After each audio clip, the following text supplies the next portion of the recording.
18 ವರ್ಷಗಳ ಕನ್ನಡಿಗರ ಕನಸು RCB ಕಪ್ಪು ಗೆಲ್ಲಬೇಕು. ಪ್ರತಿ ವರ್ಷ ಕೂಡ ಕಪ್ಪು ನಮ್ಮದೇ, ಕಪ್ಪು ನಮ್ಮದೇ, ಕಪ್ಪು ನಮ್ಮದೇ ಅಂತೇಳಿ ಕೋಟ್ಯಾಂತರ ಕನ್ನಡಿಗರ ಹೃದಯದಲ್ಲಿ RCB ಎಂಬುದು ಇವತ್ತು ಮನೆ ಮಾತಾಗಿದೆ. ಅದರಂತೆ 18 ವರ್ಷಗಳ ನಂತರ ಮತ್ತೆ ಫೈನಲ್ಗೆ ಏರಿದೆ.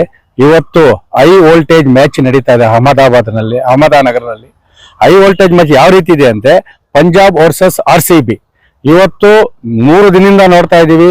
ಎಲ್ಲಾ ದೇವಸ್ಥಾನಗಳಲ್ಲೂ ಹೋಮ ಮತ್ತೆ ಏನು ಅನ್ನದಾಸೋಹ ಎಲ್ಲಾ ಮಾಡ್ತಾ ಇದ್ದಾರೆ. ಎಲ್ಲಾ ದೇವಸ್ಥಾನಗಳನ್ನು ನಮ್ಮ RCB ಸರಿ ಕಪ್ಪು ಗೆಲ್ಲಲಿ, 18 ವರ್ಷಗಳ ಕನಸು ನನಸಾಗಲಿ ಅಂತೇಳಿ ಇವತ್ತು ಕನ್ನಡಿಗರ ಕುಲುಕೋಟಿ ಏನಿವತ್ತು RCB ಗೆಲ್ಲಬೇಕು ಅಂತೇಳಿ ಇದು ಮಾಡ್ತವೆ.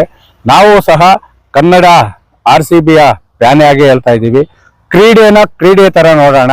ಇವತ್ತು ಸಾವಿರಾರು ಕೋಟಿ ಅಂದ್ರೆ ಇವತ್ತು ಸಾವಿರಾರು ಕೋಟ್ಯಾಂತರ ಅಭಿಮಾನಿಗಳ ಒಂದು ಇದೇನು ಆಸೆ ಏನು, RCB ಕಪ್ ಗೆಲ್ಲಬೇಕು. ಖಂಡಿತವಾಗ್ಲೂ ಈ ಸರಿ RCB ಕಪ್ ಗೆಲ್ಲೇಬೇಕಂತೇಳಿ ನಾವು ಸಹ RCB ಅಭಿಮಾನಿಯಾಗಿ ಹೇಳ್ತಾ ಇದೀವಿ. ಅದರ ಜೊತೆಗೆ ಕ್ರೀಡೆ ಎಂಬುದು ಕ್ರೀಡೆ ತರ ನೋಡೋಣ. ಈ ಕ್ರೀಡೆ ಎಂಬುದು ಕೋಟ್ಯಾಂತರ ಮನಸ್ಸಿನಲ್ಲಿ ನೆಮ್ಮದಿ ಮತ್ತು ಆನಂದವನ್ನು ತುಂಬಿಸುವಂತಹ ಕ್ರೀಡೆಯಾಗಿ ನೋಡಬೇಕು.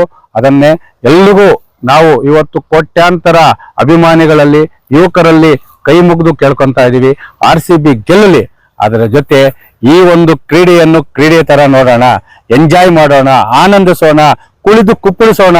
ಆದರೆ ಬೆಟ್ಟಿಂಗ್ ಎಂಬ ಭೂತದಿಂದ ದೂರ ಇದೆ. ನಾವು ಇವತ್ತು RCB ಗೆಲ್ಲೇಬೇಕು ಅಂತೇಳಿ ಕೋಟ್ಯಾಂತರ ಜನ ಇವತ್ತು ಬೆಟ್ಟಿಂಗ್ ಆಡ್ತಾ ಇರ್ತಾರೆ.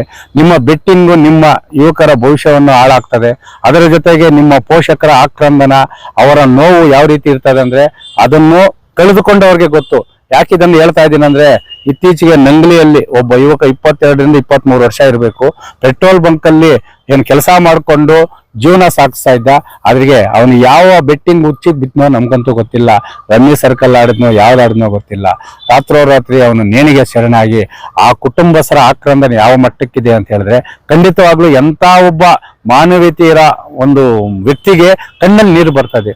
ನಾವು ಅದಕ್ಕೆ ಹೇಳ್ತಾ ಇದೀವಿ, ಇವತ್ತು 18 ವರ್ಷಗಳ ಕನಸು, ಕೋಟ್ಯಾಂತರ ಅಭಿಮಾನಿಗಳ ಕನಸು ನನಸಾಗಲಿ. ಯಾಕಂದ್ರೆ ಇವತ್ತು RCB ಕಪ್ ಗೆಲ್ಲಲಿ. ಅದರಂತೆ ನಾವು ಸಹ ಅದಕ್ಕೆ ಬೆಂಬಲವಾಗಿ ನಿಲ್ತಾ ಇದೀವಿ. ಅದರ ಜೊತೆಗೆ ಕ್ರೀಡೆಯನ್ನು ಕ್ರೀಡೆ ತರ ಆಡೋಣ, ಅದನ್ನು ಎಂಜಾಯ್ ಮಾಡೋಣ. ದಯವಿಟ್ಟು ಯುವಕರಲ್ಲಿ ಕೈ ಮುಗಿದು ಕೇಳ್ಕೊಂತ ಇದೀವಿ. 18ರ ಕಡೆಯ ಪಂದ್ಯ, ಒಂದೇ ಹೆಜ್ಜೆ RCB ಗೆಲ್ಲೋದಕ್ಕೆ ಒಂದೇ ಹೆಜ್ಜೆಯಲ್ಲಿರೋದು. ಆ ಒಂದೇ ಹೆಜ್ಜೆಯನ್ನು ನಾವು ಆನಂದಿಸೋಣ. ಅದರ ಜೊತೆಗೆ ದಯವಿಟ್ಟು ನಿಮ್ಗೆ ಕೈ ಮುಗಿದು ಕೇಳ್ಕೊಂತೀನಿ, ಯಾರೂ ಸಹ ಬೆಟ್ಟಿಂಗ್ ದಂಧೆಗೆ ಹೋಗಬೇಡಿ. ನಿಮ್ಮ ಅಮೂಲ್ಯವಾದ ಭವಿಷ್ಯವನ್ನು ಹಾಳು ಮಾಡ್ಕೋಬೇಡಿ. ಪೋಷಕರಿಗೆ ಕಣ್ಣೀರು ಹಾಕುವಂತಹ ಈ ಒಂದು ಬೆಟ್ಟಿಂಗ್ ದಂಧೆಯಿಂದ ದೂರ ಇಡೋಣ. RCB ಗೆಲ್ಲಲು ನಾವು ಸಹ ಸಂಭ್ರಮದಿಂದ ದೇವರಲ್ಲಿ ಪ್ರಾರ್ಥನೆ ಮಾಡ್ಕೊಳ್ಳೋಣ. ಬೆಟ್ಟಿಂಗ್ ದಂಧೆ ದೂರವಾಗಲಿ, ಕ್ರೀಡೆ ಉಳಿಯಲಿ, RCB ಕಪ್ಪು ಗೆಳೆಯಲಿ. ಕೋಟ್ಯಾಂತರ ಅಭಿಮಾನಿಗಳ ಆಸೆ ಕನಸು ನನಸಾಗಲಿ ಅಂತೇಳಿ ಹೇಳ್ಕೊಳ್ಳುತ್ತಾ ಮತ್ತೆ ಯುವಕರಲ್ಲಿ ನಾವು ಹೇಳ್ಕೊಂತೀವಿ, ನೀವು ದಯವಿಟ್ಟು ಬೆಟ್ಟಿಂಗ್ ದಂಧೆಯಿಂದ ದೂರ ಇರೋಣ. 18 ವರ್ಷಗಳಿಂದ ಕಾತರಿಂದ ಕಾಯುತ್ತಿರುವ ಕೋಟ್ಯಾಂತರ ಅಭಿಮಾನಿಗಳ RCB ಕಪ್ಪು ಗೆಲ್ಲುವುದನ್ನು ಆನಂದಿಸೋಣ ಅಂತೇಳಿ ಎಲ್ರಿಗೂ ಕೈ ಮುಗಿದು